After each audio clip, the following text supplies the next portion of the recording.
Viewer Ruben wanted to know what's the significance in Judaism of the beard. So I thought we would talk about it, because, especially because I'm one with a beard and you are not.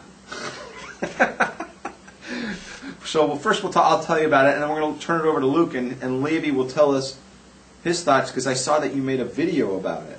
And I thought it was really on the ball. So we're going to talk about your video. So try to remember what you said in your video while I talk, okay?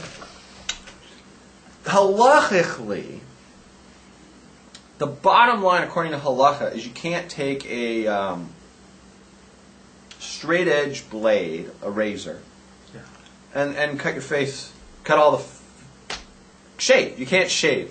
You can't do the Gillette thing, you know? The best a man can get. You can't do that as a Jew, because that's a straight edge thing on your face, and that goes against one of the 613 mitzvahs, is you don't round the temples of your head, and you don't cut the corners, mar the corners of your face or your beard or whatever. I don't know how you say it in English, but you can't shave. Okay? The rabbis have ruled that a electric razor, which I presume you're using, because you don't have that close masculine shave,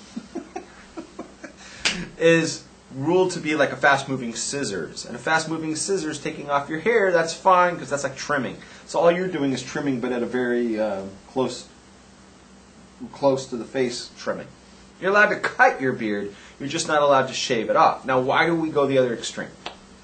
The other extreme is because you want to go beyond the letter of the law, and you're trying to show that, like, God has shown us that he doesn't want us shaving it off. So we see that he likes beard, so we'll let it grow a little longer, you know. But you try to make it shaped nice. You don't need like the big ZZ top thing like Levi had, where like it was in your face, like, look at me, I got a big beard, and go fuck yourself, right?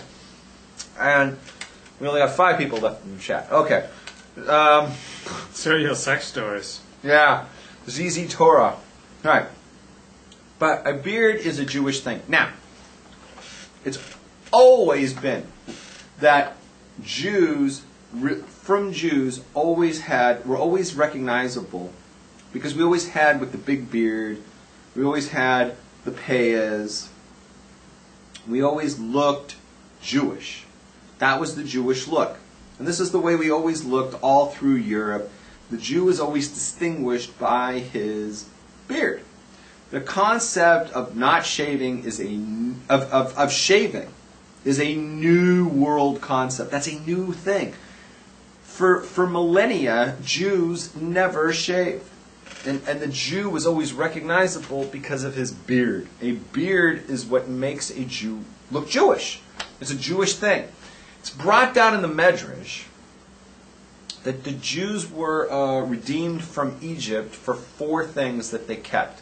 One of the 4 things they kept is they kept the way they looked. They kept their appearances. They kept their Jewish clothes, their Jewish look, the way they looked, the way they dressed, the way they kept themselves. Today that would have, and it says that these are the 4 things that we should keep while we are in exile today. Today we're in this exile for the last 2,500 years. And in this exile, the things that will get us out, the things that will help to redeem us, there's the same 4 things. And one of those 4 things is the way we look. You know about these 4 things, right? Jewish names, keep your language, keep your Jewish names, keep your minhagim, and keep your customs, and keep the way you look. So when a Jew looks and stands out is recognizably Jewish, that's what God wants. That's what redeems us. When we blend, when we try to assimilate, that's when we lose that bracha. When we assimilate and try to be like the Goyim, that's when we lose that protection from God. Right? When the Jews assimilated, in Europe, Rabbi Victor Miller writes about this. When the Jews assimilated in Europe, they were no longer safe from what was about to be unleashed when the Holocaust started. So this is what saves us in these times, is always looking Jewish. So the beard is a huge inyan. It's a huge thing in Judaism, because it's one of the things that makes us stand out different, and makes us, it's a tradition that this is what we do because we're Jews. Now, Levi shaved his beard off, right? And well, we talked about the reasons why he did it here, but he came on like some new revelations because in like the last month, Matisyahu, who's, if you're not familiar with him, he's a wannabe. He's a Rab's wannabe, just trying to move in and do my thing. I think we talked about that 2 weeks ago, right? Last show.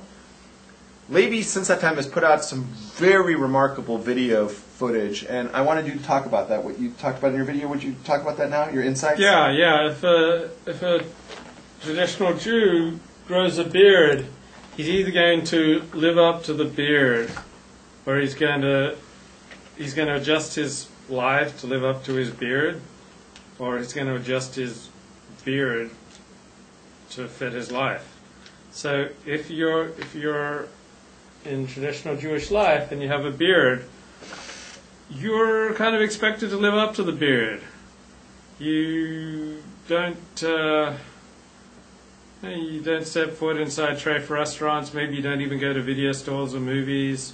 There are a lot of things that you don't do when you have a beard. There's like a higher level of holiness that's just sociologically expected of you by your co-religionists, and wherever you go in the world, you're looked at as a Jew. You can't take off the beard. You can, like, I can tuck in my seat now and set foot in any restaurant. But do you go to treif restaurants?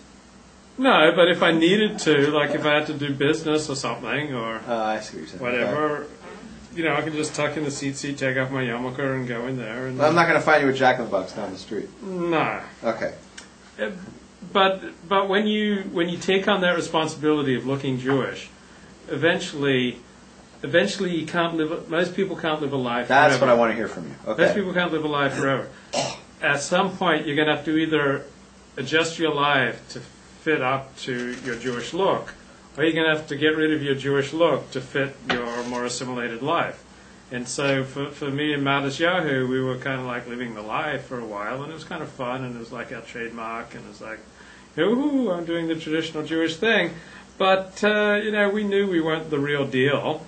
And so eventually, like, we both were like looking for an out and took it to, get back to who we really are, because we got tired of having to live up to having a beard because it was not who we were. So most of us, almost everyone, only has a limited time that they can live a lie. Okay, can I ask you some questions on that? Sure. This is what I wanted to get into. Where do you think your lie was being lived? Oh, in many ways, and I'm not going to I was touching women quite a lot, and really sometimes enjoyed it.